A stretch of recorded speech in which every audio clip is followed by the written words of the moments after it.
नवीन pension नियमावली तयार. सरकारकडून पेन्शन नियमांमध्ये केले जाणार मोठे बदल. सरकारकडून पेन्शन नियमामध्ये मोठे बदल करण्यात आले असून याबाबत नवी पेन्शन नियमावली जारी करण्यात आली आहे. या नव्या नियमावलीत कर्मचारी आणि पेन्शनधारकांच्या कुटुंबाला पेन्शन मिळण्याच्या प्रक्रियेसंबंधी स्पष्ट मार्गदर्शक तत्वे नुकतेच जाहीर करण्यात आले आहेत. चला तर जाणून घेऊया. पेन्शनची नवीन नियमावली तयार करण्यात आली, त्याबद्दल सविस्तर माहिती. पेन्शन प्राप्तीबाबत स्पष्टता. प्रथम, जोडीदारास पेन्शनचा हक्क. पालक किंवा अपंग भावंडांना हक्क. बहुपत्नी असलेल्या प्रकरणातील नवीन नियम. दुसरे लग्न झाल्यास पेन्शन होणार बंद. सरकारने जारी केलेल्या सुधारित नियमावलीनुसार कर्मचारी किंवा पेन्शनधारक यांच्या मृत्यूनंतर पेन्शन कोणाला आणि कधी मिळेल याबाबत स्पष्ट नियम करण्यात आले. त्यामुळे आता पेन्शन वाटपमधील गोंधळाची स्थिती निर्माण होणार नाही.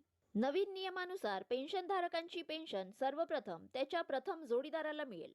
जर जोडीदार जिवंत नसेल तर पेन्शन त्याच्या पात्र मुलांना मिळेल. जर कर्मचारी किंवा पेन्शनधारकाचे जोडीदार आणि मुलं दोन्ही नसतील तर पेन्शनचा हक्क त्याच्यावर अवलंबून असणाऱ्या पालकांना किंवा अपंग भावंडांना मिळणार आहे.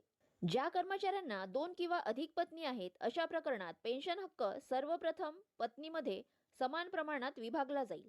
मात्र जर एखादी पत्नी अपात्र ठरली तर त्या पत्नीचा हक्क रद्द होईल आणि पेन्शनचा लाभ मुलांना दिला जाईल. पेन्शन मिळवणारी विधवा पत्नी जर दुसरे लग्न करत असेल तर तिला पुढे पेन्शन मिळणार नाही. हा नियम स्पष्टपणे सुधारित पेन्शन नियमावलीत नमूद करण्यात आला आहे. या नव्या नियमामुळे पेन्शन वाटपातील वाद, विशेषतः बहुपत्नी आणि वारसांमधील प्रकरणात निर्माण होणारा गोंधळ मोठ्या प्रमाणावर कमी होणार आहे.